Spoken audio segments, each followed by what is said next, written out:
ওয়ালাউ আন্না আহলাল কুরা আমানু ওয়াত্তাকাউ লাফাতাহনা আলাইহিম বারাকাতিন মিনাস সামাই ওয়াল আরদ। দেশের লোকেরা, জনপদের লোকেরা যদি দুইটা কাজ করে, এক নম্বরে হলো আমার উপরে ঈমান আনবে, দুই নম্বরে হলো আমাকে ভয় করার নীতি অবলম্বন করে যদি চলে, তাহলে ওই দেশের মানুষের জন্য আকাশ আর জমিনের সব বরকতের দরজা আমি আল্লাহ খুলে দেব। আল্লাহর ওয়াদা। আল্লাহ রাব্বুল আলামিন বলেন, فَمَنْ كَانَ يَرْجُو لِقَاءَ رَبِّهِ فَلْيَعْمَلْ عَمَلًا صَالِحًا وَلَا يُشْرِكْ بِعِبَادَةِ رَبِّهِ أَحَدًا। তোমাদের মধ্যে যদি কেউ আল্লাহর সঙ্গে, তার রবের সঙ্গে যদি কেউ দেখা করতে চায়, তাহলে সে যেন ভালো ভালো কাজ করে, নেক কাজ করে, আর তোমার রবের সাথে অর্থাৎ আল্লাহ রব্বুল আলামিনের সাথে ইবাদতের মধ্যে যেন কাউকে শরীক না করে। শিরক যদি না করো, খাঁটি গোলাম, খাঁটি বান্দায় যদি পরিণত হতে পারো, কিয়ামতের দিন আল্লাহ রব্বুল আলামিনের সঙ্গে দিদার নসিব হয়ে যাবে। এই গোলামি করব কতদিন? কতদিন গোলামি করব? এই প্রশ্নের জবাবে আল্লাহ রাব্বুল আলামিন কোরআনে কারীমের মধ্যে জবাব দিয়ে দিয়েছেন, ওয়াবুদ রাব্বাকা হাত্তা ইয়াতিয়াকাল ইয়াকিন। মৃত্যু পর্যন্ত, যতক্ষণ না নাক দিয়ে শেষ প্রশ্বাসটি, নিঃশ্বাসটি বেরিয়ে যাচ্ছে, ততক্ষণ পর্যন্ত আনুগত্য, গোলামি সবটা হবে কার? জোরে চিল্লায় কোন কার? এই গোলামি জীবনের সব ক্ষেত্রে করতে পারলে আমরা মুসলমান, আর করতে না পারলে মুসলমান নামে মুনাফিক। আমার বন্ধুগণ, আমি আমার ঈমান থেকে কথা বলি, আমি আমার ঈমান থেকে কথা বলি। কোরআন এবং হাদিস পড়ে যতটুকু আল্লাহ বোঝার তৌফিক দিয়েছেন, সেই কথাগুলি পেশ করার জন্য চেষ্টা করি। বন্ধুগণ, এদিক ওদিক কোনো দিকে না ঘুরে মসজিদে যান, মসজিদে গিয়ে নামাজ পড়েন, আর আল্লাহর কাছে হাত পেতে আল্লাহরে বলেন। সেজদা গিয়া যখন রব্বুল আলামিনের দরবারে কিছু চাইবেন, হুজুরের কাছে জিজ্ঞেস করা হয়েছে, হুজুর, বান্দা কখন আল্লাহর নিকটবর্তী হয়ে যায়? আল্লাহর নবী বলেছেন, বান্দা যখন সেজদা দেয় তখন বান্দা একেবারে আল্লাহ পাকের কাছে চলে যায়। আল্লাহর কাছে চান, যা দরকার, ছেলে নাই, মেয়ে নাই, বউ নাই, অথবা চাকরি নাই, প্রমোশন চাই, ব্যবসায় উন্নতি চাই, যা দরকার কাকে বলবেন? মনটাকে পরিষ্কার করুন, আজকে মনটাকে সাফ করুন, সমস্ত দুর্বলতা থেকে মনকে উঠায় আনো, বিশ্বাস করুন, যা চাওয়া, যা বলা, সবটা আল্লাহর কাছে। কার কাছে? আমি তার গোলাম। আমি কার গোলাম? আল্লাহ ছাড়া কারো কাছে আমার অভিযোগ তুলবো না, সবটা বলবো আল্লাহর কাছে। বলে দেখেন, বলে দেখেন আল্লাহ পাক কিভাবে আপনাকে সাহায্য করেন। সুবহানাল্লাহ। ভাইরা আমার, আল্লাহ রাব্বুল আলামিন রাসূল করিম সাল্লাল্লাহু আলাইহি ওয়াসাল্লামকে বলেছেন, ফাইদা ফারাগতা ফানসাব ওয়া ইলা রাব্বিকা ফারগাব।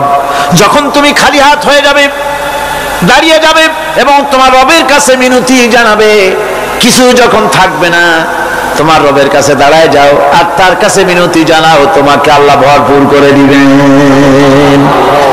ভান্ডের কোনো অভাব নাই। আমাদের ভান্ড হচ্ছে যত দেব তত কমবে, আর আল্লাহর ভান্ড যত দেয় তত সমান সমান থাকে, মোটেই কমে না, মোটেই কমে না। আমার এই কথা আপনাদের মনে আছে কিনা জানি না। সম্রাট শাহজাহানের সময় এক ফকির, এক ভিক্ষুক ভিক্ষা করে বেড়াতো। 70-80 বছর বয়স হয়ে গিয়েছে। এক লোক বলছে, সারা জীবন তো তোমার ছোটবেলা থেকে ভিক্ষা করতে দেখলাম। সে বলল, মানুষের দেয় তো 2 পয়সা, 1 পয়সা, ভিক্ষা ছাড়া করবোটা কি? লোকটি বলল, তোমার একটা পরামর্শ দেই, একদিন সম্রাটের কাছে গিয়ে যেয়ে দেখো, একবারে যা দেবে খাইয়া কুলাইতে পারবে না। সম্রাট শাহজাহান কোথায় আছে এখন? দেখো গিয়ে মসজিদে আছে। লোকটি মসজিদের বাইরে গিয়ে দেখে সম্রাট একা হাত তুলে বসে আছে, চোখ থেকে পানি পড়তেছে দর দর করে, দাড়ি ভিজে জামায় পড়তেছে। বহুক্ষণ দাঁড়িয়ে আছে। এরপরে সম্রাট তার মুনাজাত শেষ করে বেরিয়ে আসছেন, ফকিরের সঙ্গে দেখা। ফকির বলল আসসালামু আলাইকুম, তিনি বললেন ওয়ালাইকুম আসসালাম ওয়া রাহমাতুল্লাহ। ফকির রওনা করেছে। বাদশা বলছে, তুমি তো একজন ভিক্ষুক মানুষ বলি মনে হয়, আমার কাছে তো কেউ কিছু না চাইয়া যায় না, তুমি যে কিছু না চেয়েই চলে যাচ্ছ। ভিক্ষুক বলছে, জাহাপানা, সত্যি কিছু চাইতে এসেছিলাম আপনার কাছে, কিন্তু আপনার অবস্থা দেখে আমার জ্ঞানের চোখ খুলে গেছে। আমি দেখতে পেলাম আমি যে সম্রাটের কাছে ভিক্ষা চাইতে আসলাম, আমি তো শুধু তাকায় আছি, আমি তো কান্দি না, বরং আমি যার কাছে চাইতে এসেছি তিনি আমার চাইতে আরো নগণ্য ভিক্ষুকের মতো হয়ে কার কাছে যেন হাত পেতে চোখের পানি ফেলে কান্দে। মনে মনে ভাবলাম, সম্রাট কান্দে যে সম্রাটের কাছে, ওই আল্লাহ সারা জীবনে কারো কাছে কিছু চাইব না। আল্লাহর কাছে চাওয়ার অভ্যাস করুন, তিনি দিতে পারেন, সবকিছু তার আছে। এই বিশ্বাস মনের ভিতরে জমাতে হবে, তাহলেই সত্যিকারের মুসলমান আমরা হব। আল্লাহ পাক সত্যিকারের গোলাম আমাদেরকে বানাবেন, আমরা বলি আমিন। তাওহীদ বোঝা যাবে না শিরক না জানলে, শিরক বোঝা যাবে না তাওহীদ না জানলে, দিন বোঝা যায় না রাত না বুঝলে, রাত বোঝা যায় না দিন না হলে, টক বোঝা যায় না মিষ্টি না হলে, মিষ্টি বোঝা যায় না টক বা তিতা না হলে। কথা বুঝতে পেরেছেন? একটার বিপরীত আর একটা, এটাকে বুঝতে হবে। সুতরাং শিরক এটা হচ্ছে আন্দাজ আর অনুমানের উপর। শিরকের ভিত্তি আন্দাজ আর অনুমান। শিরকের ভিত্তি কি? এ কথাগুলি আমার না, আমি কার কথা শোনাতেছি? আমি কি কিসসা কাহিনী শোনাচ্ছি? গাঁজাখুরি গল্প? আল্লাহর কথা। আমার আল্লাহ পাক বলছেন, আলা ইন্না লিল্লাহি মান ফিস সামাওয়াতি ওয়া মান ফিল আরদ। জেনে রাখো, আসমানের বাসিন্দা হোক আর জমিনের বাসিন্দা হোক, সব হতেছে আল্লাহর মালিকানাধীন। কার মালিকানাধীন? ওয়া মা ইয়াত্তাবিউল্লাযীনা ইয়াদউনা মিন দুনিল্লাহি শুরাকা। যারা আল্লাহকে ছাড়া মন গড়া শরীকদারকে ডাকে, আল্লাহর বাদ দিয়া অন্য শরীকদের যারা ডাকে, তারা এটা ডাকে কিভাবে? ইয়াত্তাবিউনা ইল্লায-যন্না ওয়া ইনহুম ইল্লা ইয়াখরুসুন। তারা নিছক আন্দাজ এবং অনুমানের অনুসারী, আর শুধু কল্পনাই করে। সব কল্পনা, কোনো দলিল নাই। মাজারে গিয়া কিছু চাওয়া, এর কি কোনো দলিল আছে? রাসূলুল্লাহ এরকম করেছেন, সাহাবায়ে কেরাম এরকম করেছেন? আগরবাতি দেওয়া, মোমবাতি দেওয়া, চাদর দেওয়া, এগুলো রাসূলুল্লাহ করেছেন না সাহাবায়ে কেরাম করেছেন? এগুলি সব আন্দাজ এবং অনুমানের উপরে করা। শিরক হচ্ছে অন্ধ অনুকরণের পরিণতি। ওই দেখছি মা বাপ করেছে, মুরব্বীরা করেছে, তাই করে। আল্লাহ পাক বলছেন, যদি তাদের জিজ্ঞেস করে সব কাজ করো কেন তারা? রব্বুল আলামিন বলেন, হাউলাই মা ইয়াবুদুনা ইল্লা কামা ইয়াবুদু আবাউহুম মিন ক্বাবল। হে নবী, এরা সেই মিথ্যা খোদাদের ইবাদত করে। কেন করে? প্রশ্ন করা হলে তারা এই জন্যই করে যে তাদের বাপ দাদারে করতে দেখেছে, তাই বাপ দাদাদের অনুসরণ তারা করে, অনুকরণ করে, আন্দাজের উপরে, অনুমানের উপরে। তাদের কাছে কোনো দলিল নাই। এই শিরক থেকে ফিরে থাকার জন্য সূরা লোকমানের মধ্যে দেখুন, হযরতে লোকমান তিনি তার সন্তানকে ডেকে বলছেন, ইয়া বুনাইয়া ইয ক্বালা লুকমানু লিবনিহি ওয়া হুয়া ইয়াইযুহু ইয়া বুনাইয়া লা তুশরিক বিল্লাহ ইন্নাশ শিরকা লাযুলমুন আযীম। ইয়া বুনাইয়া, হে আমার নান্না মুন্না লাডলা, হে আমার কলিজার টুকরা সন্তান, ইয়া বুনাইয়া লা তুশরিক বিল্লাহ, খবরদার আল্লাহর সাথে শরীক স্থাপন করো না। ইন্নাশ শিরকা লাযুলমুন আযীম। শিরক হচ্ছে মস্ত বড় অপরাধ। যারা শিরক করে তারা অপমানিত্বের শেষ পর্যায়ে চলে যায়, তারা অপমানিত হয়। কিরকম? ওয়ামান ইউশরিক বিল্লাহি ফাকান্নামা খাররা মিনাস সামাই ফাতাখতাফুহু আত-তায়রু আও তাহওয়ি বিহির রিহু ফি মাকানিন সাহিক। আল্লাহর সাথে যারা শিরক করে সে যেন আকাশ থেকে পড়ে গেল। কার কথা এটা? যে ব্যক্তি শিরক করলো সে যেন আকাশ থেকে পড়ে গেল, আর পাখি যেন তাকে মহাশূন্য থেকে ছো মেরে নিয়ে গেল, বাতাস যেন তাকে এক বিরাট প্রান্তরে নিয়ে বিন্দু বিন্দু করে ছিন্ন ভিন্ন করে দিল। তার মানে হলো আকাশ থেকে পড়ে যাওয়ার অর্থ হলো তাওহীদের অবস্থান থেকে সরে যাওয়া। পাখিতে ছো মারার অর্থ হলো যখন সে শিরক করে তখন শয়তানের সে ফুটবল হয়ে যায়। শয়তানের কি হয়? শয়তানের ফুটবল হয়ে যায়।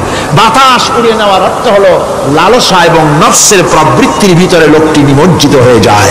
সুতরাং অপমান এবং লাঞ্ছনা পাওনা থাকে যারা শিরক করে তাদের জন্য। আল্লাহ শিরকের ব্যাপারে একটা দৃষ্টান্ত দিচ্ছেন। আল্লাহ পাক কোরআন শরীফে অনেক দৃষ্টান্ত দিয়েছেন। দৃষ্টান্ত দিলে লোকেরা বোঝে ভালো, ঠিক কিনা কোন? আল্লাহ পাক দৃষ্টান্ত দিচ্ছেন, ইয়া আইয়ুহান নাসু দুরিবা মাসালুন ফাসতাবিউ লাহু ইন্নাল্লাযীনা তাদউনা মিন দুনিল্লাহি লা ইয়াখলুকু যুবাবান ওয়া লাউ ইসতামাউ লাহু। আল্লাহ পাক বলেন, হে মানব সকল, আমি আল্লাহ একটা দৃষ্টান্ত দিতেছি, তোমরা শোনো। সুবহানাল্লাহ। আল্লাহ পাক বলছেন, আমি একটা দৃষ্টান্ত দেই, তোমরা শোনো। ফাসতামিউ লাহু, কান পাতা ভালো করে শোনো আমার দৃষ্টান্তটা। আমি আল্লাহর বাদ দিয়ে যারা অন্যদেরকে ডাকে প্রয়োজন পুরাবার জন্য, সন্তান পাওয়ার জন্য, স্বাস্থ্য ভালো হওয়ার জন্য, ঋণ মুক্ত হওয়ার জন্য, ইবাদত করার নিয়ত নিয়ে আমারে বাদ দিয়ে তারা যারা ডাকে, যাদেরকে ডাকা হলো, ওরা তো মাছির মতো একটা প্রাণীও বানাইতে পারে না। ছোট্ট একটা মাছিও বানাইতে পারে? জোরে বলেন, পারে? মাছির মতো প্রাণী বানানো তো দূরের কথা, ওয়াইয়াসলুবুহুম যুবাবু শাইআ লা ইস্তানকিযুহু মিনহু যাউফাত তালিব ওয়াল মাতলুব। ওই মাছি যদি তার কাছ থেকে কোনো জিনিস হরণ করে নিয়ে যায়, মাছির কাছ থেকে ওটা ফিরায় রাখারও ক্ষমতা তার নাই। মূর্তি বানানো হয় 10খানা হাত, 20খানা হাত, 40টা মাথা, সামনে ডাব আছে, চিড়া আছে, কলা আছে, মুড়ি আছে, কত খাবার। মাছিতে সব যদি নিয়ে যায়, কুত্তায় দাঁড়ায় যদি গায়ে পেশাবও করে দেয়, এতগুলা হাত একটা হাত দিয়েও সরাইয়া দিতে পারে না। আল্লাহ পাক বলেন, দাউফাত তালিবু ওয়াল মাতলুব। যাদের কাছে ওরা চায়, ওই আশ্রয় প্রার্থী আর আশ্রয়দাতা দুটোই দুর্বল। হাদিস শরীফে এসেছে, একবার এক মুশরিক রাসূল করিম সাল্লাল্লাহু আলাইহি ওয়াসাল্লামের কাছে এসেছেন একটা ভাঙ্গা, ঠ্যাং ভাঙ্গা, কল্লা ভাঙ্গা একটা মূর্তি নিয়ে। হুজুর বলছেন যে তোমার এই মূর্তিটার কল্লা ঠ্যাং ভাঙ্গা কেন? সে ব্যক্তি কইল যে হুজুর, এটা হলো আমার খোদা। বিপদ আপদ থেকে বাঁচার জন্য সবসময় বগলে রাখি, না জানি কোন সময় কোন বিপদে পড়ে যাই। পথে চলতে গিয়ে পেশাব আসলো, ভাবলাম খোদারে নিয়ে এই কাম করুন, তার রাস্তার উপরে দাঁড় করায় রাখা, এরপরে আমার কাজ সারলাম। এসে দেখি খোদাটার মাথা থেকে শুরু করে পা পর্যন্ত খালি ভিজা। ভাবলাম খোদার শরীর ভিজা, নিশ্চয়ই কোনো বরকতের পানি হবে। কোলে তুলে নিয়ে চাট আরম্ভ করলাম। চাটতে গিয়ে টের পাইলাম যে গন্ধ লাগে টক টক। আশ্চর্য কথা, বরকতের পানি এরকমের ঝাঁঝালো গন্ধ, নাক ছিঁড়ে যাওয়ার মতো। বিষয়টা কি? কিসের বরকত? এদিক ওদিক তাকায় দেখি দূরে একটা কুত্তা দাঁড়ানো, আর তার নিচের থেকে পানি টপকাচ্ছে। তখন বুঝলাম কি বরকতের পানি। কয় হুজুর, মেজাজটা খারাপ হয়ে গেল। খোদাটার ঠ্যাং না ধরিয়া ঠ্যাং ধরে বললাম, তুই খোদা না হুদা? কুত্তার পেশাব দিয়া নিজের বাঁচাইতে পারো না, আমারে বাঁচাবি কেমনে? হুজুর জিজ্ঞেস করলেন, আমার কাছে কেন এসেছো? মুশরিক ব্যক্তি বলছি, ইয়া রাসূলুল্লাহ, জীবনের ভুল বুঝতে পেরেছি, আমি এখন তাওহীদের শরবত পান করতে এসেছি। নবীজি বললেন, পড়ো লা ইলাহা ইল্লাল্লাহু মুহাম্মাদুর রাসূলুল্লাহ। আল্লাহ পাক কি সুন্দর করে বুঝাচ্ছেন, আমি ছাড়া কারো কোনো ক্ষমতা নাই। আল্লাহুল্লাযী খালাকাকুম সুম্মা রাযাকাকুম সুম্মা ইউমীতুকুম সুম্মা ইউহয়ীকুম। আল্লাহ বলছেন, ও বান্দারা শোনো, আমি আল্লাহ তোমাদেরকে সৃষ্টি করেছি। শুধু সৃষ্টি করি নাই, খাবার দিছি। কে দিয়েছেন খাবার? সৃষ্টি করেছি, খাবার দিয়েছি, এরপরে তোমাদের মৃত্যু করব, আবার মৃত্যুর উপরে আমি আল্লাহ তোমাদের জিন্দা করব। হাল মিন শুরাকাইকুম মাইয়াফআলু মিন যালিকুম মিন শাই। তোমরা তাদের পূজা করো, তোমরা তাদের ইবাদত করো, আমি আল্লাহ ছাড়া আমি যে সব কাজ করি, এই সব কাজ তোমাদের ওই সব দেবদেবতারা করতে পারে? আল্লাহ বলেন, পারে না। সুবহানাহু ওয়া তাআলা আম্মা ইউশরিকুন। তিনি পবিত্র, পূর্ত পবিত্র তারা যে সমস্ত কথা বলে আর আল্লাহর সাথে যে সমস্ত জিনিস দিয়ে শরীক স্থাপন করে তার থেকে আল্লাহ মহান পবিত্র। আল্লাহ পাক বলেন, দেখো আমার কত ক্ষমতা, চিন্তা করো। কুল আরাইতুম ইন আখাযাল্লাহু সামআকুম ওয়া আবসারাকুম ওয়া খাতামা আলা কুলুবিকুম মান ইলাহুন গায়রুল্লাহি ইয়াতিকুম বিহি। আল্লাহ পাক বলেন, নবী আপনি বলেন, বলে দিন, আল্লাহ যদি, তোমরা কি কখনো এই কথা চিন্তা করে দেখেছো, আল্লাহ যদি ইচ্ছে করেন তাহলে তোমাদের কানের শ্রবণ শক্তি আল্লাহ পাক বন্ধ করে দিতে পারেন, ইচ্ছে করলে তোমাদের চোখ দুটির দৃষ্টি শক্তি আল্লাহ পাক কেড়ে নিতে পারেন, ইচ্ছে করলে তোমার বিবেক বুদ্ধি সব লোপ পায়া পাগলে পরিণত করে দিতে পারেন। পারেন কিনা জোরে কোন? আল্লাহ পাক বলেন, কখনই কি সব কথা চিন্তা করেছ? ইচ্ছে করলে আমি তোমার শ্রবণ শক্তি বন্ধ করে দিতে পারি, চোখের দৃষ্টি শক্তি, চোখের নূর কেড়ে নিতে পারি, বিবেক বুদ্ধি লোপ পাওয়া দিতে পারি। এরপরে এগুলি যদি আমি করে, মান ইলাহুন গায়রুল্লাহি ইয়াতিকুম বিহি, তাহলে আমি আল্লাহ ছাড়া এমন কি আছে? আবার তোমার দৃষ্টি শক্তি ফিরায় দিতে পারে, আবার তোমার শ্রবণ শক্তি ফিরায় থাকে, ফিরায় দিতে পারে, আবার তোমার বিবেক শক্তি ফিরায় দিতে পারে। আছে কি কেউ? আছে? আল্লাহ পাক বলেন, নবী আপনি বলেন, আমার নিয়ামত খায় লাভালাভি করো, আমার নিয়ামত খাও, পানি খাও, মাছ খাও, গোশ খাও, যে পানি না হলে তোমাদের জীবন বাঁচে না। কুল আরাআইতুম ইন আসবাহা মাউকুম গাওরান ফামান ইয়াতিকুম বিমাইন মাইন। নবী বলে দিন, সমুদ্রের পানি, দরিয়ার পানি, কুয়ার পানি, পাতালের পানি, সমস্ত পানি যদি আমি আল্লাহ শুকায় দেই, তাহলে এমন কোন খোদা তোমার আছে নতুন করে পানি আমদানি করে দিতে পারে? কি সুন্দর করে আল্লাহ বুঝাচ্ছেন, সুবহানাল্লাহ, সুবহানাল্লাহ। আল্লাহ পাক আবার বলেন, শোনো বান্দারা, ও নবী আপনি মানুষকে ভালো করে বুঝান। কুল আরাইতুম ইন জাআলাল্লাহু আলাইকুমুল লাইলা সারমাদান ইলা ইয়াউমিল কিয়ামাহ।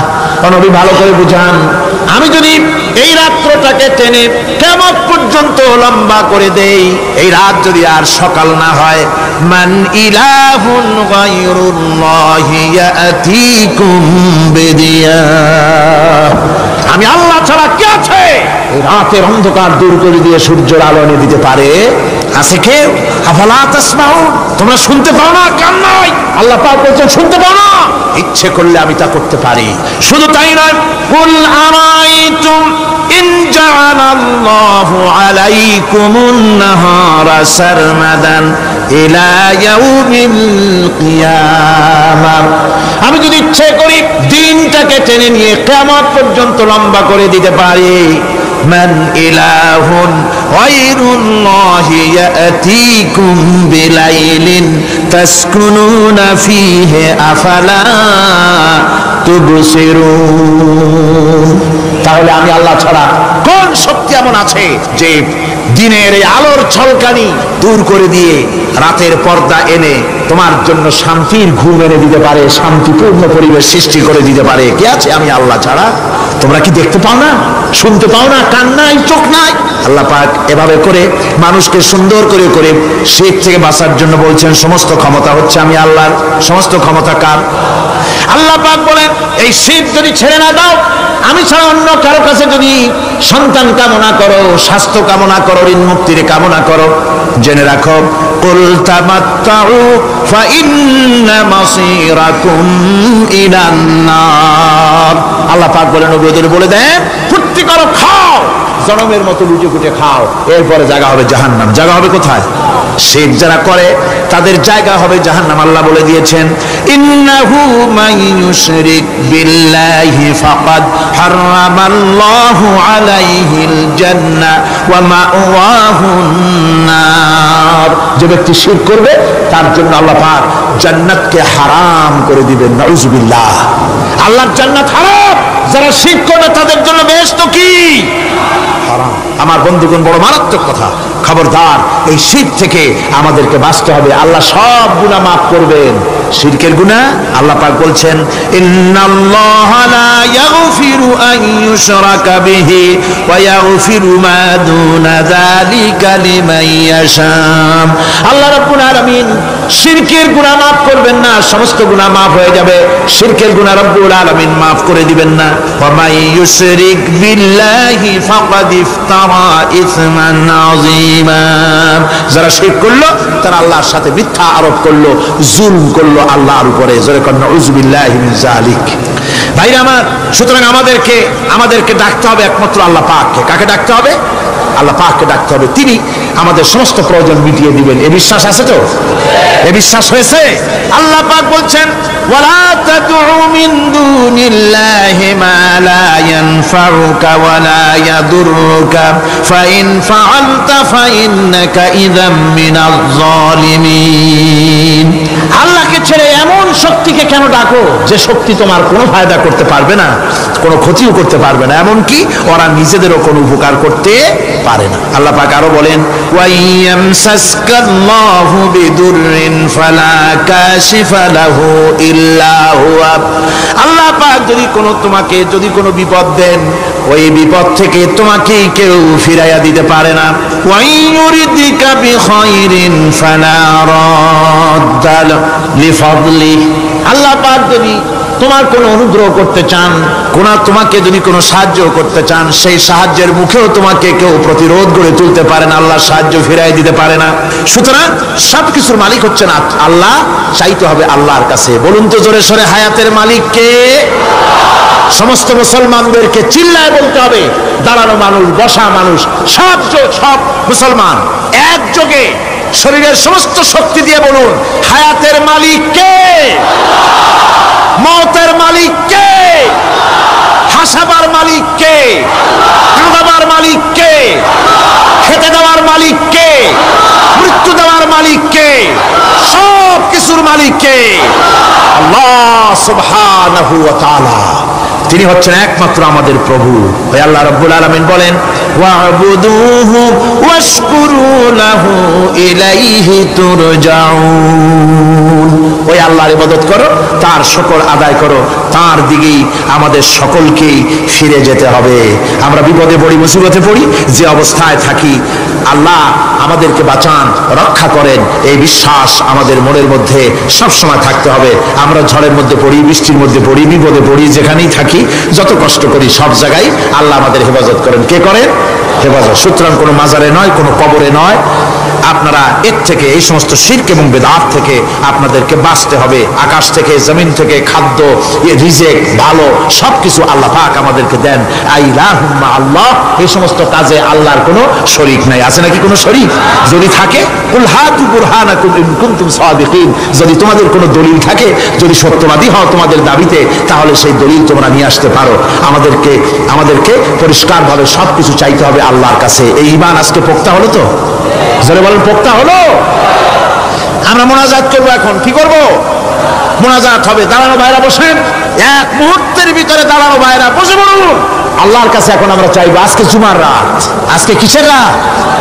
যে আল্লাহর এত শক্তির কথা বললাম, সেই আল্লাহর কাছে চাইবো, ভিক্ষা করবো। আজকে আল্লাহর কাছে চাইবো।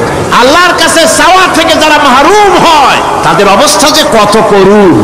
আল্লাহর কাছে যদি হাত পাতার মতো হিম্মত না হয়, মুনাজাতের কথা শুনে যারা হাঁটে, আমার দুঃখ হয় তাদের জন্য, করুণা হয় তাদের জন্য। আল্লাহ পাকের কাছে হাত তুলতে হবে, আল্লাহর কাছে হাত তুলতে হবে। কার কাছে হাত তুলতে হবে?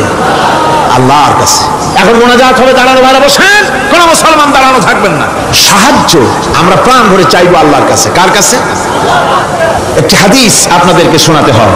রুবিয়া তাবারানী ফি ইসনাদিহি আন্নাহু কানা ফি জামানিন নবী সাল্লাল্লাহু আলাইহি ওয়াসাল্লাম মুনাফিকুন ইউযিল মুমিনিন فقال بعضهم قوموا بنا نستغيث برسول الله صلى الله عليه وسلم من هذه المنافق। তাবারানী হাদিস, এটি সনদ সহকারে হাদিসটি এসেছে। সেটা হচ্ছে এই যে রাসূল করিম সাল্লাল্লাহু আলাইহি ওয়াসাল্লামের জামানায় একজন মুনাফিক এক এলাকায় মুসলমানদেরকে খুব রকম নির্যাতন করতেছিল। এলাকার মুসলমানেরা বলল যে চলো আমরা যাই, রাসূল করিম সাল্লাল্লাহু আলাইহি ওয়াসাল্লামের কাছে সাহায্য চাই, তিনি যদি মুনাফিক থেকে আমাদের বাঁচান। এবং তারা গিয়ে রাসূলের কাছে মুনাফিক থেকে বাঁচার জন্য সাহায্য চাইলেন। ফাকাল নবী সাল্লাল্লাহু আলাইহি ওয়াসাল্লাম ইন্নাহু লা ইস্তাগাসু বি ওয়া ইন্নামা ইস্তাগাসু বিল্লাহ। শোনো মুসলমানেরা, খবরদার আমার কাছে সাহায্য চাইও না, সাহায্য চাইবে কেবলমাত্র আল্লাহ পাকের কাছে। সাহায্য চাইতে হবে আল্লাহ পাকের কাছে। সুতরাং কোরআন থেকে হাদিস থেকে আপনাদের সামনে কথাগুলি তাওহীদ এবং শিরকের ব্যাপারে কথাগুলি স্পষ্ট করে বলে দেওয়া হলো। আন জাবির বিন আব্দুল্লাহ রাদিয়াল্লাহু তাআলা আনহুমা قال سمعت رسول الله صلى الله عليه وسلم يقول من لقي الله لا يشرك به دخل الجنة। হযরত জাবির রাদিয়াল্লাহু তাআলা আনহু বলছেন, আমি শুনেছি রাসূলুল্লাহ বলেছেন, মুসলিম শরীফের হাদিস, আমি শুনেছি আমার কানে রাসূলুল্লাহ বলেছেন, যে ব্যক্তি আল্লাহর দরবারে অবস্থায় উপস্থিত হবে যে সে কোনো শিরক করে নাই, আল্লাহ তাকে বেহেশত দিয়ে দিবেন। ওয়া মান লাকিয়াহু ইউশরিকু বিহি শাইআন দাখালান নার। আর যে ব্যক্তি আল্লাহর দরবারে উপস্থিত হবে এমন অবস্থায় যে শিরক করেছিল, আল্লাহ পাক তাকে জাহান্নাম দিয়ে দিবেন। নাউযুবিল্লাহ পড়েন, নাউযুবিল্লাহ পড়েন। আমার বন্ধুগণ, আরেকটি হাদিস আন জুনদুব রাদিয়াল্লাহু তাআলা قال سمعت رسول الله صلى الله عليه وسلم قبل ان يموت بخمس। রাসূল করিম সাল্লাল্লাহু আলাইহি ওয়াসাল্লামের মৃত্যুর ইন্তেকালের 5 দিন পূর্বে এই হাদিসটি তিনি বলেছেন। হুজুরের ইন্তেকালের 5 দিন পূর্বে, মুসলিম শরীফের হাদিস। হাদিসটি হচ্ছে, হুজুর বলছেন, আলা ওয়া ইন্না মান কানা ক্বাবলাকুম কানু ইয়াত্তাখিযুনা কুবুর আম্বিয়াইহিম ওয়া সালিহিহিম মাসাজিদান ফালা ইয়াত্তাখিযুল কুবুর মাসাজিদান ইন্নী নাহাকুম আন যালিক। রাওয়াহু মুসলিম। ইন্তেকালের 5 দিন আগে হুজুর বললেন, সাবধান ও আমার উম্মতেরা, তোমাদের আগে যারা এসেছিল এই পৃথিবীতে তারা তাদের নবীদের কবরগুলিকে সেজদার জায়গা বানিয়েছিল। তারা তাদের নেককার বান্দাদের কবরগুলিকে তারা মসজিদ বানিয়েছিল, সেখানে তারা সেজদা করত। খবরদার, কোন কবরস্থানকে তোমরা সেজদার জায়গা বানিও না। ইন্নী আনহাকুম আন যালিক, আমি কঠোরভাবে তোমাদেরকে নিষেধ করছি, খবরদার কবরগুলিকে সেজদার জায়গা বানিও না। রাসূলুল্লাহ আর বলেছেন, কবর জিয়ারত করতে যে সমস্ত মহিলারা যায়, আমাদের দেশে পুরুষও যায়, মেয়ে লোকও যায়। وعن ابن عباس رضي الله تعالى عنهما لعن رسول الله صلى الله عليه وسلم زائرة القبور والمتخذين عليها المساجد والسروج। রাসূল করিম সাল্লাল্লাহু আলাইহি ওয়াসাল্লাম বলেছেন, ইবনে আব্বাস রাদিয়াল্লাহু তাআলা আনহুমা থেকে এই হাদিস বর্ণিত, তিনি বলেছেন, হুজুর বলেছেন যে খবরদার, যে সমস্ত মহিলারা কবর জিয়ারতে যায়, কবরের স্থানে যারা যায়, তাদের উপরে আল্লাহ রাসূল লানত করেছেন। আল্লাহ রাসূল তাদের উপরে অভিসম্পাত দিয়েছেন যে সমস্ত মহিলা কবরস্থানে যায় আর কবরে বাতি জ্বালায়, কবরে বাতি জ্বালায়, বাতি যারা কবরে জ্বালায়, চাঁদ জ্বালায়, আল্লাহ রাসূল তাদের উপরে লানত করেছেন। সুতরাং কবরে আগরবাতি দেওয়া, মোমবাতি দেওয়া, চাদর দেওয়া, এগুলি মুসলমানদের কাজ নয়, এগুলি মুসলমানদের কাজ। আপনারা খবরদার এগুলি করবেন না। সাহায্য করবেন, টাকা দিবেন, পয়সা দিবেন, সব গরিবদের দেবেন, এতিমদের দেবেন, মাদ্রাসা দিবেন, লিল্লা বডিকে দিবেন, মসজিদে দিবেন, গরিব মানুষকে দিবেন, এতিমদেরকে দিবেন, বিধবাদেরকে দিবেন, মুসলমানকে দিবেন। রাজি আছেন? মাজারে আগর না, চাদরবাতি না, মোমবাতি না, কিচ্ছু না। কোন মাজারে গেলেন, বাস আসসালামু আলাইকুম ইয়া আহলাল কুবুর, সূরা ফাতিহা পড়লেন, সূরা ইখলাস পড়লেন, দরুদ শরীফ পড়লেন, দোয়া করে দিলেন, আল্লাহ কবরে যিনি শুয়ে আছেন তারা বলল ভাই সব পৌঁছে দাও, শেষ। কিচ্ছু চাওয়ার নাই, চাইতে হবে আল্লাহর কাছে। কার কাছে? মুসলমান রাজি আছেন? কারা কারা রাজি দেখান, কারা কারা রাজি? আলহামদুলিল্লাহ। আল্লাহ রাব্বুল আলামিন কোরআন শরীফের ভিতরে বলেছেন, লাশ-শামসু ইয়ামবাগি লাহা আন তুদরিকাল কামারা ওয়ালাল লাইলু সাবিকুন নাহার ওয়া কুল্লুন ফি ফালাকি ইয়াসবাহুন। প্রবল জ্ঞানী হইবে যাহারা, আপন মনেতে বুঝিবে তাহারা, রাত্রি পারে না আগে যাইবার, দিনের স্থান করি অধিকার। চন্দ্র বাদে না সূর্যের গায়েতে, সূর্য পারে না চন্দ্রকে ধরিতে, যার যে স্থান বহাল রাখিয়া ভ্রমণ করিছে খোদাকে ডরিয়া। একটি নির্ধারিত সময় সীমা পর্যন্ত আপন আপন কক্ষপথে সব দৌড়াদৌড়ি করবে, কারো সাথে অ্যাক্সিডেন্ট হবে না কারো। ওয়াকুল্লুন ফি ফালাকি ইয়াসবাহুন, যা আছে মহাশূন্যে সব ঘুরতেছে। কে বলে? বলেন সবাই, কে বলছে? কোন সূরা? সূরা ইয়াসিন। আবার শুন, আল্লাহ পাক ফয়সালা দিচ্ছেন, ঘোরে কেডা? শুধু সূর্য ঘোরে না, শুধু চন্দ্র ঘোরে না, আল্লাহ মহাশূন্যে যা রেখেছেন সব ঘুরতেছে, সবই সন্তরণশীল, সব গতিশীল। সুতরাং ফয়সালা তো আল্লাহর কাছ থেকে নিতে হবে। পৃথিবী সৃষ্টি করেছেন, মানব গোষ্ঠী সৃষ্টি করেছেন এবং মানুষের প্রয়োজন মিটিয়েছেন। এই মানুষগুলিকে কে সৃষ্টি করেছে? মানুষ সৃষ্টির ব্যাপারেও দার্শনিকরা মানুষদেরকে বিভ্রান্ত করে। যা কলেজে বিশ্ববিদ্যালয়ে পড়ানো হয়, এই কোরআন শরীফ বিশ্ববিদ্যালয়ে পড়ানো হয়? হ্যাঁ হয়। কয়েকটা আয়াত, কয়েকটা সূরা পরীক্ষায় পাশ করার জন্য একটু একটু অপশনাল রেখে দেওয়া হয়েছে। বর্তমান যে শিক্ষা কমিশন, শামসুল হক শিক্ষা কমিশন রিপোর্ট মন্ত্রী পরিষদে অনুমোদন করেছে বর্তমান সরকার। এই শিক্ষানীতিতে বলা হয়েছে ক্লাস 1 থেকে নিয়ে ক্লাস 5 পর্যন্ত ধর্মীয় শিক্ষা দিতে দেওয়া হবে না। তাহলে ক্লাস 5 পর্যন্ত যদি ধর্মীয় শিক্ষা না থাকে, তাহলে ক্লাস 6-7-এ ওঠার পর আলিফ জাওরা বাজাবর বা আনাকুম জানাকুম ছেলেরা পড়বে, মেয়েরা পড়বে? আসল উদ্দেশ্য হলো ইসলাম থেকে জাতিকে দূরে সরাবার জন্য ষড়যন্ত্র। এই সরকারের প্রণীত শিক্ষানীতি আমরা মানি না। আপনারা মানেন? যেই মাদ্রাসা মানুষের চরিত্র সৃষ্টি করে, বর্তমান সরকার সেই মাদ্রাসাগুলি একটা একটা করে ধ্বংস করার পরিকল্পনা গ্রহণ করেছে। সুতরাং আসল শিক্ষা হলো কোরআনের কাছে। আসল শিক্ষা কোথায়? কোরআনের কাছে। কোরআন যদি শেখানো হতো, কোরআন যদি শেখানো হতো কলেজে বিশ্ববিদ্যালয়, তাহলে গতকাল চট্টগ্রাম বিশ্ববিদ্যালয় থেকে যেসব ছেলেরা বিশ্ববিদ্যালয় কর্তৃপক্ষ কর্তৃক বরাদ্দকৃত, হাইজ্যাক করা নয়, বরাদ্দকৃত 4খানা বাস দিয়ে কোরআন শুনতে আসতে চেয়েছিল, বর্তমান সরকারের তথাকথিত সোনার ছেলেরা আসতে দিল না। কোরআন যদি তারা পড়তো, তাহলে কোরআন শরীফ শুনতে তারাও আসতো। কপাল পোড়া। জোরে বলেন কি? আরো জোরে বলেন কি? কপাল পোড়া। সব ভালো লাগে, কোরআন ভালো লাগে না। এদেরকে শিখানো হয়েছে, আরে তোমরা তো মানুষ না। বলে আমরা কি? তো তোমাদের ডারউইন বাবাজি বলে নাই, শোনো নাই? কি পড়ো টড়ো তোমরা, বুদ্ধি শুদ্ধি রাখো না। ডারউইন বলেছে, থিওরি অফ ইভলিউশনের মধ্যে বলেছেন মানুষ মানুষ না। বলে কি? মানুষ হলো বান্দর। কপাল পোড়া। কি কপালে লেখা থাকে? কাজে কামে প্রকাশ হয়ে যায়। ডারউইন বলল মানুষ মানুষ না। আলফ্রেড বললেন মানুষ হলো মানুষই ঠিক, তবে মানুষ হলো সেক্স সর্বস্ব জীব। সেক্স সমস্যার সমাধান করলে মানুষের সব সমস্যার সমাধান হয়ে যাবে। কার্ল মার্কস বললেন মানুষ হলো পেট সর্বস্ব জীব, পেট সমস্যার সমাধান করে দিলে সব সমস্যা শেষ। আর ডারউইন বললেন মানুষ মানুষই না, মানুষ কি? বলে বান্দর। ওরাং ওটাং শিম্পাজি আর ব্যাং থেকে মানুষের উৎপত্তি হয়েছে। আমি যখন জীবনের প্রথম শিম্পাজি দেখলাম, ওরাং ওটাং দেখলাম, তখন আমি মনে করেছি যে ডারউইন খামোখা ভুল করে নাই। এইটা দেখেই ও মনে করেছে যে এই হচ্ছে আমার মাতামহের গোষ্ঠী, এই হলো পিতামহের গোষ্ঠী। আপনারা একটু মাথা কাটায় চিন্তা করেন, মানুষ যদি বান্দর থেকে হবে, আজও বানর ফরেস্ট এরিয়া আছে কিনা বাংলাদেশে? চিল্লায় বলেন আছে কিনা? তো মানুষ যদি বান্দর থেকেই হবে, আপনারা কি কোনোদিন দেখেছেন যে একটা বান্দরের কোমর পর্যন্ত মানুষের মতো হয়ে সারছে? আর কিছুদিন গেলেই পুরো মানুষ হয়ে যাবে। গলা পর্যন্ত মানুষের মতো হয়ে গেছে, আর কদিন গেলেই মানুষ হয়ে যাবে। দেখছেন কখনো?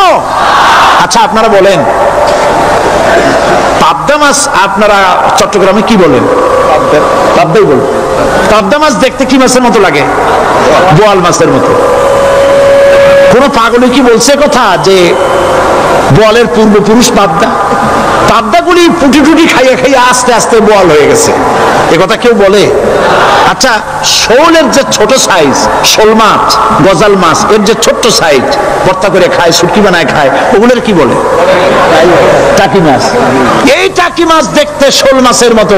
কেউ পাগলকে আজ পর্যন্ত বলেছে যে শোল মাছের পূর্বপুরুষ টাকি, টাকিগুলা সার মার খাইয়া আস্তে আস্তে শোলে পরিণত হয়ে গেছে? কেউ বলেছে? বলো। ডারউইন কয় বোতল খাইয়া যে এই মতবাদ লিখছে আল্লাহই ভালো জানে। যে বান্দরের থেকে মানুষ আবিষ্কার হয়েছে, নাউজুবিল্লাহ। এগুলি পড়ানো হয় কলেজে, বিশ্ববিদ্যালয়, তাই আমাদের সোনার ছেলেরা বান্দরামি করে। ওদের যদি পড়ানো হইতো তোমরা বান্দরের গোষ্ঠী নও, তোমরা মানুষ। মর্যাদা কার বেশি, বান্দরের না মানুষের? এ পৃথিবীর প্রথম মানুষকে আদম আলাইহিস সালাম। আদম হইছেন কি দিয়ে? মাটি দিয়ে। আল্লাহ রাব্বুল আলামিন যিনি মানুষ সৃষ্টি করেছেন, তিনি কোরআন শরীফের ভিতরে বলে দিয়েছেন, আমি প্রথমেই বলেছি, আপনারা লক্ষ্য করুন, এই কোরআন তাবিজের কিতাব নয়, এই কোরআন তদবিরের কিতাব নয়, ঝাড়ফুঁকের কিতাব নয়। কোরআন হলো পৃথিবীর মানুষের জন্য কোড অফ লাইফ, পূর্ণাঙ্গ জীবন বিধান। সবকিছু আল্লাহ পাক কোরআনের ভিতরে বলে দিয়েছেন, কোন জিনিস বাদ দেন নাই। আপনি আমি কেমনে সৃষ্টি হয়েছি আল্লাহ পাক কোরআনের ভিতরে বলেছেন, ইন্না খালাকনাকুম মিন তুরাবিন সুম্মা মিন নুতফাতিন সুম্মা মিন আলাকাতিন সুম্মা মিন মুদগা। নিষ্প্রাণ মাটি দিয়ে তোমাকে উৎপন্ন করা হয়েছে, নিষ্প্রাণ মাটি উপাদান দিয়ে তোমাকে তৈরি করা হলো। মায়ের পেটের ভিতরে এক ফোঁটা নাপাক পানি জমাট রক্তে পরিণত হয়ে গেল, জমাট রক্ত আস্তে করে গোস্ত পিণ্ড হলো, গোস্ত পিণ্ডকে সুন্দর করে সাজায়া হাড্ডি গুড্ডি বানায়া স্ট্রাকচার তৈরি করে তার উপরে ফাকাসাউনাল ইযামা লাহমা, চামড়া দিয়ে গোস্ত দিয়া সাজায়া সুন্দর করে বানালাম। আল্লাহর পরিচয় শুনুন, আল্লাহ আমার কেমন আল্লাহ। মায়ের পেটের ভিতরে সন্তান বানায়া এরপরে যখন রূহ দেওয়া হয়েছে, ক্ষুধা লেগেছে, খাবারের প্রয়োজন হয়েছে, আল্লাহ রাব্বুল আলামিন ওই কচি বান্দা মায়ের পেটে বসে কি খাবে, সেজন্য তার মা চিন্তা করে নাই, বাবা চিন্তা করে নাই, সরকার চিন্তা করে নাই। আল্লাহ রাব্বুল আলামিন মায়ের মাসিক অসুখকে বন্ধ করে দিয়ে সন্তানের নাভির সাথে আর মায়ের নাভির সাথে তার লাগায়া, পাইপ লাগায়া মায়ের মাসিক অসুখের রক্তগুলি দিয়ে সন্তানকে বড় বানালেন। মুখ দিয়া এই রক্ত পান করালেন না, মুখটাকে পবিত্র রেখে দিলেন যাতে করে পৃথিবীতে আসার পর ওই মুখ দিয়া আল্লাহ রাব্বুল আলামিনের জিকির করতে পারো। সন্তান মায়ের ভিতরে পেটের ভিতরে বড় হলো, আল্লাহ রাব্বুল আলামিন বলেন মাস দিন যখন পুরো হয়ে গেল, সুম্মা নুখরিজুকুম তিফলা, বাচ্চার আকারে পৃথিবীতে নিয়ে আসলাম। এখন খাবা কি?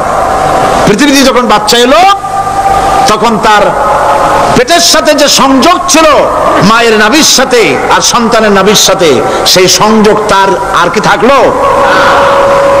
কি করা হলো? কেটে দেওয়া হলো।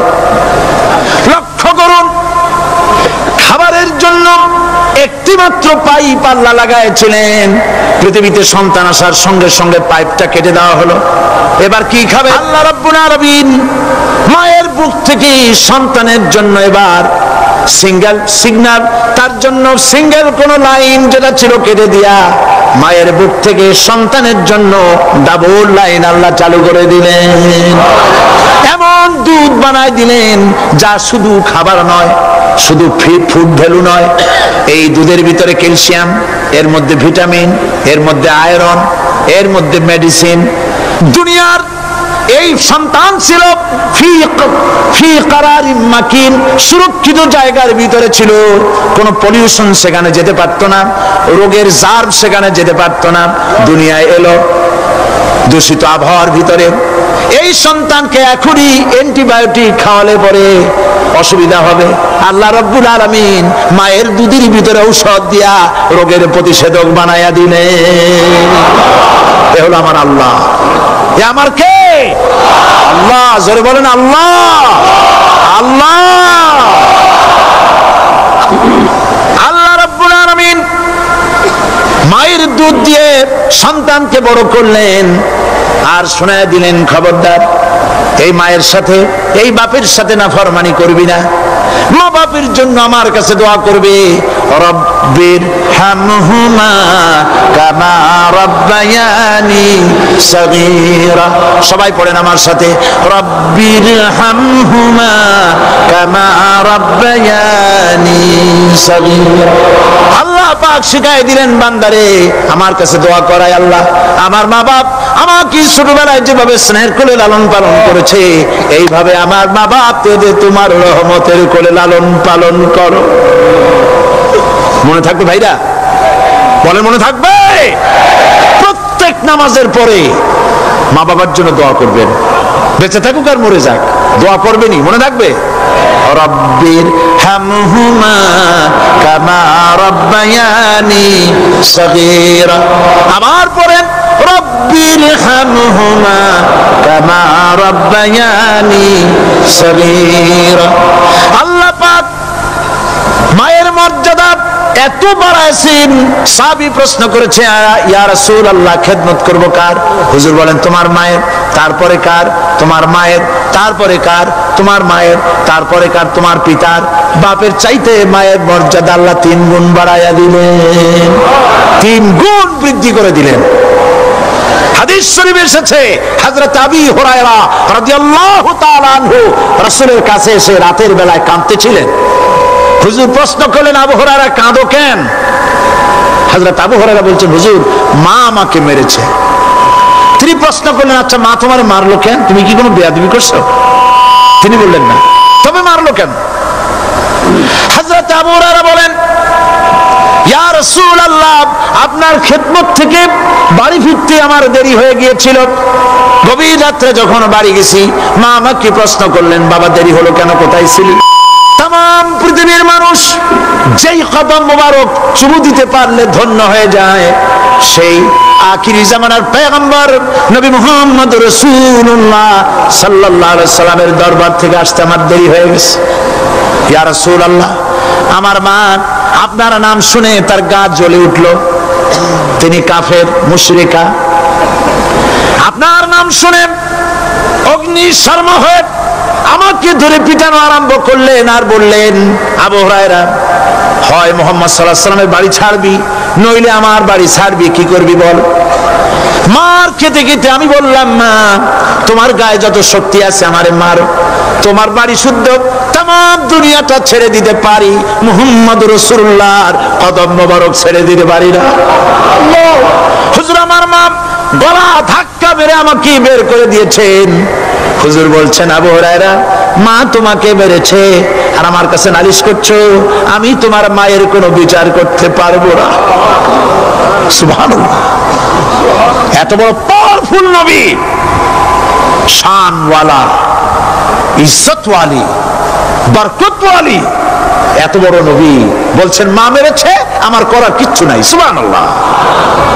তোমার মা মুশরিকা হোক আর যাই হোক, তোমার মা। সুবহানাল্লাহ বলেন। আমার বন্ধুগণ, হযরত আবু হুরায়রা বলেন, ইয়া রাসূলুল্লাহ মায়ের বিরুদ্ধে কোনো অভিযোগ নিয়ে আমি আপনার কাছে আসি নাই। হুজুর বললেন, কেন আসছো বলো খুলে। আবু হুরায়রা বলেন, হুজুর আমি জানি আপনি আল্লাহর দরবারে যদি কোনো ব্যাপারে হাত তোলেন আল্লাহ মঞ্জুর করে ফেলেন। আপনি দয়া করে আমার মার জন্য দোয়া করেন, আল্লাহ যেন হেদায়েত দিয়ে দেন। আমার নবীজি দুখানে হাত উত্তোলন করলেন, বললেন, আল্লাহুম্মা ইহদি উম্মা আবি হুরায়রা, আয় আল্লাহ আমি দোয়া করতেছি আবু হুরায়রার মাকে হেদায়েত নসিব করো। হুজুর হাত তুলে মোনাজাত করছেন, আবু হুরায়রা দৌড় দিলেন বাড়ির দিকে। কয়েকজন সাহাবী হযরত আবু হুরায়রার জামা টেনে ধরেছে, এই ভদ্রলোক দৌড়ায় কেন? এত শান্ত মানুষ, কখনো গরম হয়ে কারোর সঙ্গে কথা বলে না। এই মানুষটা দৌড়ায় কেন? কোনো বিপদ হইল নাকি? জামা টেনে ধরে বলে, আবু হুরায়রা দৌড়াও কেন? হযরত আবু হুরায়রা বলেন, জামাত ছেড়ে দাও, কোনো বিপদ আমার হয় নাই, আমি দৌড়াইয়া বাড়ি যাই দেখতে চাই। আমি দৌড়াইয়া আগে বাড়ি যেতে পারলাম না, আমার নবীর দোয়া আগে আমার বাড়ি চলে গেছে, আমি এটা দেখতে চাই। হযরত আবু হুরায়রা দৌড়াতে দৌড়াতে বাড়ি চলে গেছেন। দরজায় নক করলেন, ভেতর থেকে আওয়াজ এলো, কে? তিনি বললেন, আমি আবু হুরায়রা। মা, দরজা খুলে দাও, আমি তোমার সন্তান। মা বললেন, বাবা অপেক্ষা করো, দরজা খুলতেছে। হযরত আবু হুরায়রা বলেন, মায়ের গলার আওয়াজের ভেতরে কুফরি কর্কশতা পেলাম না, মায়ের গলার আওয়াজের ভেতরে তাওহীদের নরমিয়াত পেলাম। আমার কাছে মনে হলো আমি আবু হুরায়রা বাড়ি আসার আগে নবীজির দোয়া আল্লাহর আরশে পৌঁছে গেছে। আবু হুরায়রা বলছেন, মা আমার কিছুক্ষণ পরে ঘরের থেকে বেরিয়ে এসেছেন, আমি দেখলাম মায়ের শরীর ভিজা, মাথার চুল দিয়া পানি টপকাচ্ছে। মা আমার বললেন, বাবারে তোমাকে মারার পর আমি নিদারুণ অনুশোচনায় পড়েছিলাম, মনে মনে ভাবলাম, আহারে আমার সন্তানরা আমি কেন মারলাম? সে তো কোনো খারাপ কাজ করে নাই, কোনো খারাপ জায়গায় যায় নাই, এত ভালো মানুষ যার সম্পর্কে লোকেরা খামোখাই মিথ্যা কথা বলে, এই ভালো মানুষটার কাছে গেছে, সেজন্য আমি মারলাম কেন? বাবা গো, আমি আমার ভুল বুঝতে পেরেছি, জীবনের ভুলও ধরা পড়েছে, আমাকে জলদি করে নিয়ে চলো বিশ্ব নবীর দরবারে। হযরত আবু হুরায়রার মা রাসূলুল্লাহর খেদমতে এসে ঘোষণা করলেন, আশহাদু আল্লা ইলাহা ইল্লাল্লাহ ওয়াহদাহু লা শারীকা লাহু ওয়া আশহাদু আন্না মুহাম্মাদান আবদুহু ওয়া রাসূলুহু। আমার ভাইয়েরা, আল্লাহ রাব্বুল আলামিন মানুষ সৃষ্টি করে পৃথিবীতে পাঠিয়ে দিলেন, খাবারের ইন্তজাম করলেন, এগুলি সব আল্লাহর পরিচয়। আল্লাহরে চেনার জন্য বড় বড় কিতাব ঘাটা লাগে না, কিসমতে যদি থাকে দুই একটা দৃষ্টান্ত যথেষ্ট হয়ে যায়। সুবহানাল্লাহ, সুবহানাল্লাহ, দুই একটা দৃষ্টান্ত যথেষ্ট। আল্লাহ পাক সমস্ত সৃষ্টি জগৎকে তৈরি করলেন, সৃষ্টি করলেন, আর তাদের খাদ্যের ব্যবস্থা করলেন। কে করেছেন খাদ্যের ব্যবস্থা? খাদ্য দেন আল্লাহ। কিন্তু অহংকারী যারা, তারা বলে দেশের বাম্পার ফলনের জন্য সমস্ত কৃতিত্ব সরকারের। বলেন আস্তাগফিরুল্লাহ, বলেন নাউজুবিল্লাহ। এদের একজন বলছিল 3 বছর কিছু দিবার পারুম না, লোকেরা কয় আমরা না খাইয়ে থাকুম, আল্লাহ কয় আমিও দেহুম, কদ্দুর পারো না খাইয়ে থাকতে। ফসল কে দেন? জোরে বলেন, কে দেন? বাম্পার ফসলের ফলনের দাবি সরকার করতে পারে না, এটা কুফরি, এটা শিরক। জমিনের ফসল কে দেন? আকাশের বৃষ্টি কার? পানি কার? সার কার? সব আল্লাহ পাক। আল্লাহ পাক কোরআন শরীফে বলেছেন, লাইন শাকারতুম লাযীদান্নাকুম ওয়া লাইন কাফারতুম ইন্না আযাবী লাশাদীদ। আমার নিয়ামতের শুকর যদি আদায় করো বাড়ায় দেব, আর যদি কৃতজ্ঞ হও, শুকরিয়া আদায় না করো, মস্ত বড় শাস্তি দেব। ফসল দেই আমি, আর শুকরিয়া আদায় করো তোমার বাজানে, ঠিক কিনা? শুকরিয়া আদায় করে কার? বাজানে। একটা লোকের, একটি মানুষের যেই প্রশংসা এই সরকার করলো, বিগত 4.5 বছর ধরে একটা মানুষের যত জিকির করলো, প্রশংসা করলো, ছবি টানাইলো, যদি এতটা জিকির, এতটা স্মরণ আল্লাহ রাব্বুল আলামিনের করত, ওদের জন্য আল্লাহর জান্নাতের দরজা খোলা হয়ে যেত। প্রশংসা করবে কার? চিল্লায় বলুন, আল্লাহ পাকের প্রশংসা করবে। খেতে দেওয়ার মালিক তিনি। আল্লাহ পাক বলছেন, আল্লাহকে তার পরিচয় আল্লাহ তুলে ধরেছেন, ওয়া মা মিন দাব্বাতিন ফিল আরদি ইল্লা আলাল্লাহি রিজকুহা। এই পৃথিবীর ভিতরে এমন কোন বিচরণশীল জীব নাই যার রিস্কের দায়িত্ব আমি আল্লাহ গ্রহণ করি নাই। সুবহানাল্লাহ বলবেন না? রিস্কের দায়িত্ব কার হাতে? আচ্ছা দেখুন তো, পৃথিবীর সমস্ত সরকারের কাছে বিভিন্ন মন্ত্রণালয় আছে না? খাদ্য মন্ত্রণালয় বলে কোনো মন্ত্রণালয় আছে কিনা? আছে। খালি কয় খামু আর খামু। খাদ্য মন্ত্রণালয় আছে, থাকার পরেও মানুষ না খাইয়া মরে, ঠিক কিনা? এবার একটু তাকান তো, জ্ঞানের চক্ষু দিয়া তাকান। ফরেস্ট এরিয়া, বাঘ আছে কিনা? নাই। সিংহ আছে কিনা? গন্ডার আছে কিনা? হাতি আছে কিনা? বিশাল বিশাল প্রাণী আছে কিনা?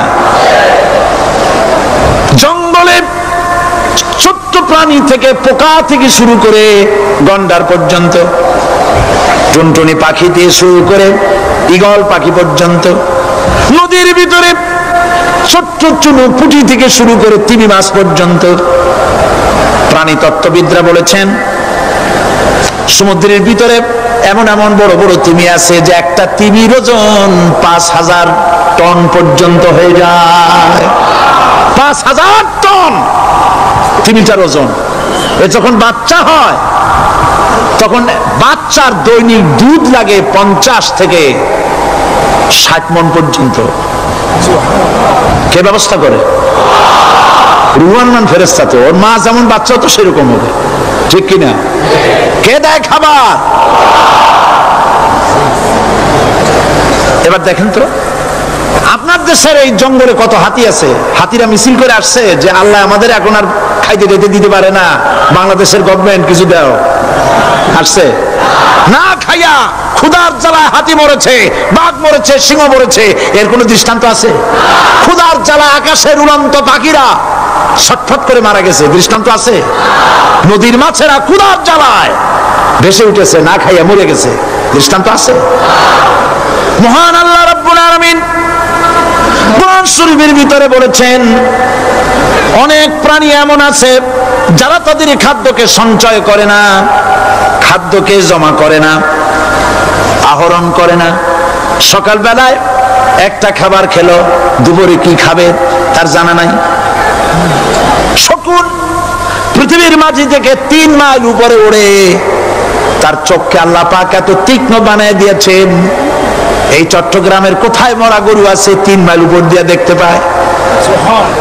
সুবহানাল্লাহ করতে ইচ্ছে করে না। এই প্রাণীগুলি খাবারগুলি কোনো গভর্নমেন্ট জোগাড় করে রাখে নাই। আল্লাহ পাক বলেন সবার খাবার আমি দেই। সকালবেলায় সমস্ত প্রাণীগুলি, মহাশূন্যে পাখি, পানির ভিতরে মৎস্যরাজি, জঙ্গলের ভিতরে হিংস্র প্রাণী, পোকামাকড় থেকে শুরু করে সবগুলো খালি পেটে সব বেরিয়ে যায়, কারো কোনো খাবারের মজুদ নাই। সন্ধ্যা হতে না হতে সমস্ত প্রাণীগুলির পেট ভরাইয়া আমি আবার যার যার ঘরে বেরিয়ে দেই। وما من دابة في الأرض إلا على الله رزقها। সমস্ত প্রাণী রিজকের দায়িত্ব আমি আল্লাহর হাতে। কে দেয় রিজিক? জোরে বলুন, কে দেন? আল্লাহ। কি খাবেন সব আল্লাহ জোগাড় করে দিয়েছেন। তরি তরকারি জোগাড় করেছেন, মাছ জোগাড় করেছেন, চাউল দিয়েছেন, খাবার দিয়েছেন, গোশত দিয়েছেন, সব দিয়ে দিয়েছেন আল্লাহ রাব্বুল আলামিন। সমস্ত জিনিস দিয়ে মানুষকে আল্লাহ পাক তার জন্য আল্লাহ সব করেছেন। খালাকালাকুম মা ফিল আরদি জামিআ। এই পৃথিবীতে যা তৈরি করেছে সব তোমার জন্য। এ হচ্ছে আমার আল্লাহ। এ হচ্ছে আমার কে? আল্লাহ। সে আল্লাহ পাক বলছেন, আল্লাহর পরিচয় তিনি স্রষ্টা, তিনি রিজিক দাতা। এবার আইনদাতা কে? আইনদাতা কে? আরো জোরে বলুন। আইনদাতা আল্লাহ হচ্ছে আল্লাহর পরিচয়। ইনিল হুকমু ইল্লা লিল্লাহ আলা লাহুল খালকু ওয়াল আমর। সৃষ্টি যার, আইন চলবে তার। আমার দেশে আল্লাহর আইন চলছে? আমাদের দেশের কল কারখানা, ক্ষেত খামার, অফিস আদালত আল্লাহর আইন অনুযায়ী চলে? চলে না। বরং আল্লাহর আইনকে মুছে ফেলার জন্য, নিজেদের আইন সৃষ্টি করার জন্য প্রচেষ্টা চালানো হচ্ছে। আল্লাহর আইন মানুষের জন্য সব থেকে বেশি উপযোগী, কারণ সৃষ্টি করেছেন কে? বলেন, কে করেছেন? আল্লাহ। প্রত্যেকটি মেশিন আপনি যা কিনবেন, রেডিও হোক, টিভি হোক, যে কোনো যন্ত্র হোক, গাড়ি হোক, তার সাথে একটা লিটারেচার, একটা বই তার সঙ্গে দিয়ে দেওয়া হয়। ওই বইয়ের মধ্যে লেখা থাকে এটা কিভাবে চালানো হবে, অপারেট করা হবে, তার সিস্টেম লেখা থাকে। আপনার ইচ্ছা মতো চালাইলে হবে না। এই মানব গোষ্ঠীকে সৃষ্টি করেছেন। এখন আপনি যদি আপনার আইন মতো চালান, তা কি চলবে? চলবে না। আপনি আপনার আইন মতো চালাচ্ছেন, ভালোভাবে চলতেছে? চলতেছে না। স্বরাষ্ট্রমন্ত্রী বলতেছেন সন্ত্রাসীদেরকে মাটির তলা থেকে খুঁজে বের করা হবে, কিন্তু নাকের উপর দিয়া ব্রিফকেস চুরি হয়ে যায়, উনি তা ধরতে পারেন না। এই হলো আইন। অনাবরত খুন হচ্ছে, অনাবরত সন্ত্রাসী তৎপরতা চলছে। আর ওনারা বলছেন আগের থেকে এগুলি চলে আসছে, একজনের খুনের বিচার না হইলে এরকম খুন তো হইতেই থাকবে। তাহলে খুনকে, হত্যাকে, সন্ত্রাসকে সরকার জাস্টিফাইড করছেন। নাউজুবিল্লাহ মিন যালিক। এই জন্য আইন হতে হবে আল্লাহর। আইন হতে হবে কার? চিল্লায় বলেন, আল্লাহ পাকের আইন হতে হবে। আমি একদিন পার্লামেন্টে বলেছিলাম, আমার দেশের নেতা নেত্রীরা বারবার হজ করতে যান, উমরা করতে যান, সেখান থেকে আসার সময় কি আনেন? আতর, পাথর, সুরমা আর খুরমা, এই কিছু নিয়ে আসলেন। কিন্তু আমি বলেছি, আপনারা কি কিছু চোখে দেখেন না?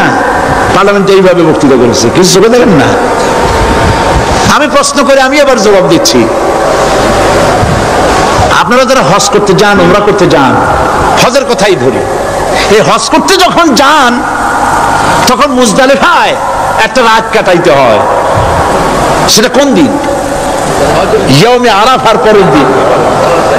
এই মাঠে দালান কোঠা আছে, এখানে বেড়া আছে, শামিয়ানা আছে, পর্দা আছে, তাবু আছে, কিচ্ছু নাই। লক্ষ লক্ষ নারী আর পুরুষ পাশাপাশি শুয়ে থাকে, তাও সুবহানাল্লাহ কইতে ইচ্ছে করে না। সারা রাত জনে জনে পুলিশ পাহারাদার নাই। কিরকম মেয়ে এলো, চাঁদের সৌন্দর্য হার মানায় দিতে পারে এরকম সুন্দরী, এরকম সুন্দরী নারী, সুদর্শন পুরুষ পাশাপাশি রাস্তার ধারে মরুর ভিতরে সারা রাত কাটাচ্ছে। ইয়মে আরাফার পরের রাতটা, একটা রাত পুরা। এভাবে চলতেছে বছরের পর বছর, শতাব্দীর পর শতাব্দী, সহস্রাব্দীর পরে সহস্রাব্দী। আমি প্রশ্ন করি, পৃথিবীর ইতিহাসে কেউ কি এমন কথা বলতে পেরেছে, লিখতে পেরেছে যে মুজদালিফার রাতে সেখান থেকে 10টা নারী হাইজ্যাক হয়েছে, 5টা নারী লাঞ্ছিত হয়েছে? বলতে পারবে? গভীর রাত্রে পুরুষ সঙ্গী ছাড়া সুন্দরী রমণী, যুবতী রমণী একাকিনী নিজের ঘর ছেড়ে আল্লাহর ঘরে তওয়াফ করতে আসে। তওয়াফ সেরে তাহাজ্জুদের নামাজ পড়ে আল্লাহর কাছে মোনাজাত করে একা একা হাজার হাজার লাখো পুরুষের ভিতর থেকে আপন ঘরে ফিরে যায়। কারো বাবার হিম্মত নাই একবার তাকায়ছে তো রূপ উপভোগ করার জন্য, আবার তাকায়, অথবা তার আঁচল ধরে টান মারে। আছে ইতিহাস? কথা কন না কেন? সুন্দরী একটা মাইয়া মক্কা থেকে, মদিনা থেকে পাওয়া যায় না, 15 দিন হয়ে গেছে। হয়েছে কখনো? এবার জবাব দেন, কেন হয় না? কেন হয় না? আমার দেশের মেয়েরা রাস্তা দিয়ে হাঁটতে পারে না। হাই স্কুল মেয়েদের, হাই স্কুল মেয়েদের কলেজ যখন ছুটি হয়, তথাকথিত সোনার ছেলেরা গেটের সামনে এতিমের মতো কারায় থাকে। অনবরত হাইজাক হচ্ছে, ধর্ষণের সেঞ্চুরি হচ্ছে। আর ওখানে হয় না কেন? ওখানে হয় না এই কারণে এই কোরআনের আইন আল্লাহ রাব্বুল আলামিন যে আইন দিয়েছেন ওখানে আইন বলবৎ আছে নাকি? আছে কিনা? কোন পুরুষ কোন নারীকে ধর্ষণ করেছে যদি প্রমাণিত হয়, সে যদি ফাহাদের ছেলে হয় আর ফাহাদের মেয়ে হয়, কোরআনের শাস্তি হলো পাথর মেরে উড়াইয়া দাও। তাকে জানিয়ে দেওয়া হবে রেডিও টিভির মাধ্যমে জিনাকারের ব্যভিচারীর শাস্তি হবে। চতুর্দিকে হাজার লোকেরা দাঁড়াবে, হাতে পাথর নিয়ে পাথর মেরে তাকে তার গোশত হাড্ডি বাতাসের সাথে উড়ায় দেবে। একজন মানুষ আর একজন মানুষকে খুন করলো, এই আসামি ধরা পড়ে গেল, কোরআনের শাস্তি হলো যখন ধরা পড়বে প্রমাণিত হবে যেমন ভাবে হত্যা করেছে পরেও হত্যা করো। এই দৃশ্য, এই আইন যদি বাংলাদেশে যদি এই আইন চালু হয়ে যেত, খুনের আসামি ধরা পড়েছে জেনার আসামি, প্রকাশ্য ময়দানে এলো, সাক্ষী প্রমাণে কোর্টে প্রমাণিত হলো সত্যি সে খুনি।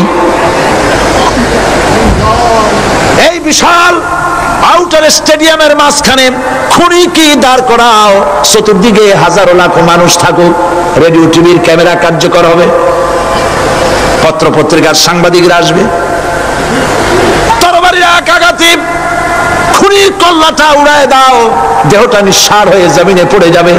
এই দৃশ্য যারা দেখবে সচক্ষে, রেডিওতে, পত্র পত্রিকায়, আর 1 বছরের ভেতরে খুন করার হিম্মত কারো কলিজা উঠবে? জেনাকারের পাথর মেরে উড়িয়ে দেওয়ার শাস্তি যদি চোখে কেউ দেখে, জেনা করার পুলক আর জাগবে? এটা নাম আল্লাহর আইন। এই আইন কার? এই আইন যতদিন পর্যন্ত বাংলার মানুষের মুসলমানদের উপরে কার্যকরী না হচ্ছে, এই দেশে কার্যকরী না হবে, ততদিন পর্যন্ত হত্যা, ধর্ষণ, খুন বন্ধ হবে না। বন্ধ হবে। সুতরাং এই আইন হচ্ছে কার? আরো জোরে বলেন, আল্লাহ রাব্বুল আলামিন। মহান আল্লাহ রাব্বুল আলামিনের এই আইন অনুযায়ী যদি দেশ চলে, মানুষ শান্তি পাবে, চুরি বন্ধ হবে, ডাকাতি বন্ধ হবে, জেনা বন্ধ হবে, হত্যা ধর্ষণ বন্ধ হয়ে যাবে। নবীজি এমন একটি আইন চালু করে দিয়ে, কোরআনের বিধান চালু করে দিয়ে এমন একটা সমাজ চালু করেছিলেন, যেই সমাজ সম্পর্কে হুজুর নিজে বলেছেন, খায়রুল কুরুনে কারনি, সর্বশ্রেষ্ঠ যুগ হলো কার যুগ? আমার যুগ। সুবহানাল্লাহ বলেন। রাসূলের যুগ হলো সর্বশ্রেষ্ঠ যুগ। সেই কোরআন, সেই হাদিস আজও আছে না নাই? বলেন জোরে, আজও আছে না নাই? সেই কোরআন এবং সুন্নাহ দিয়ে দেশ শাসন হোক, এটা কি আমরা চাই? কারা কারা চাই? দু হাত উঁচু করে দেখান।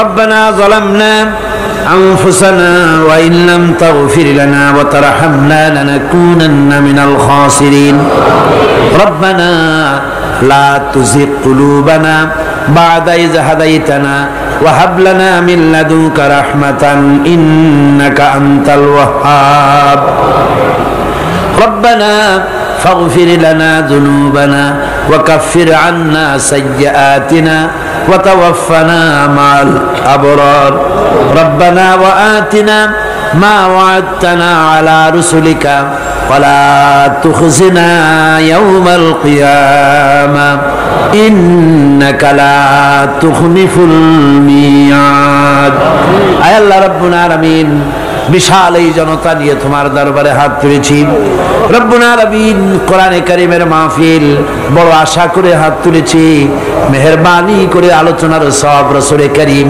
সাল্লাল্লাহু আলাইহি ওয়াসাল্লামের রূহ মুবারকে পৌঁছায় দাও। तमाम পৃথিবীর মাটির নিচে মুমিন মুমিনাত যারা শুয়ে আছে তাদের রূহের উপরে সওয়াব পৌঁছায় দাও রব্বুল আলামিন। আমাদের মা বাপ যাদের দুনিয়া থেকে বিদায় হয়ে গেছে, কবরগুলিকে জান্নাতের টুকরা বানায়া বানাইয়া দাও। রব্বির হামহুমা কামা রব্বায়ানি সগীরা। সবাই পড়েন রব্বির হামহুমা কামা রব্বায়ানি সগীরা। আয় আল্লাহ, আমাদের মা বাপ যাদের বেঁচে আছে স্বাস্থ্য ভালো রাখো আল্লাহ, তাদেরকে হায়াতে তাইয়্যিবা দাও, সেহাতে কুল্লিয়া দাও, খাতিমা বিল খাইর করো। রব্বুনা রব্বিন কোরআনে কারীমের মাহফিলে বড় আশা করে আমরা হাত তুলেছি, আমাদের জিন্দেগির সকল গুনাহ খাতা মাফ করে দাও। আয় আল্লাহ তাআলা, জীবনে বহু গুনাহ করেছি, গুনাহ করে করে জীবনটারে নষ্ট করে ফেলেছি। আয় আল্লাহ, তুমি দয়া করে মেহেরবানি করে আমাদের জিন্দেগির গুনাহ মাফ করে দাও। রব্বুল আলামিন, না বুঝে সওয়াব মনে করে অনেক শিরক বিদআত আমরা করেছি, মনে করেছি ওতে সওয়াব হবে, আমরা বুঝি নাই। আল্লাহ, আমাদের ভুল বুঝানো হয়েছে, নিজেরাও ভুল বুঝেছি। এভাবে সওয়াবের নিয়তে শিরক বিদআত আমাদের মধ্য থেকে যা হয়েছে, আল্লাহ দয়া করে তুমি আমাদেরকে ক্ষমা করে দাও। আয় আল্লাহ, আমাদেরকে দয়া করে শিরক এবং বিদআত মুক্ত জীবন যাপনের তৌফিক দিয়া দাও। রব্বুল আলামিন, এত বড় বিরাট তাফসীরুল কোরআন মাহফিল, লক্ষ লক্ষ টাকার প্রয়োজন, আল্লাহ টাকা পয়সার অভাব নাই। রব্বুল আলামিন, তুমি গানি আর আমরা ফকির। আয় আল্লাহ, এই শহরেতে এমন লোক আছে একজনই মাহফিলের খরচ দিয়ে দিতে পারে। আল্লাহ, তোমার বান্দাদের দিল তুমি নরম বানাইয়া দাও। কোরআনের মাহফিল কোন বছর ঋণগ্রস্ত থাকে নাই, এবারও যেন থাকে না। আল্লাহ, বাজেট যা আছে তার চাইতে বেশি তুমি মেহেরবানি করে জোগাড় করে দাও। রব্বুল আলামিন, আরেকটা দোয়া তোমার দরবারে করি, চেসনিয়া আর বজনিয়া শেষ হয়ে গেল। আল্লাহ, ওদের সাথে আমাদের রক্তের সম্পর্ক নাই, ওদের সাথে আমাদের আত্মীয়তার সম্পর্ক নাই, ওদের সাথে আমাদের শুধু ইমানের সম্পর্ক। আয় আল্লাহ, ওদেরকে মেরে মেরে কাফিররা শেষ করে দিল। মাবুদ, বজনিয়ার চেসনিয়ায় আর একবার তুমি তোমার রহমতের ফেরেশতা পাঠায় দিয়া সাহায্য করো। আল্লাহ, কাশ্মীরের মুসলমানদের উপর আরেকবার সাহায্য করো। রব্বুল আলামিন, এই মাহফিল আল্লাহ যত মানুষ আসে, আল্লাহ বড় আশা নিয়ে আসে কোরআনের মাহফিলে। অনেকের রোগ ব্যাধি আছে, তাদের ধারণা কোরআনের মাহফিলে দোয়া কবুল হয়। আল্লাহ, তুমি দয়া করে এই ধারণা তুমি মঞ্জুর করে নাও। যার যত রোগ আছে, বালাই আছে, ব্যাধি আছে, আল্লাহ সকলকে মাফ করে দাও। সুবহান রাব্বিকা রাব্বিল ইজ্জাতি আম্মা ইয়াসিফুন ওয়া সালামুন আলাল মুরসালিন আলহামদুলিল্লাহি রাব্বিল আলামিন। ওয়াজআল আখিরা কালিমাতিনা ইনদাল মাউত লা ইলাহা ইল্লাল্লাহু মুহাম্মাদুর রাসূলুল্লাহ। আসসালামু আলাইকুম ওয়া রাহমাতুল্লাহ।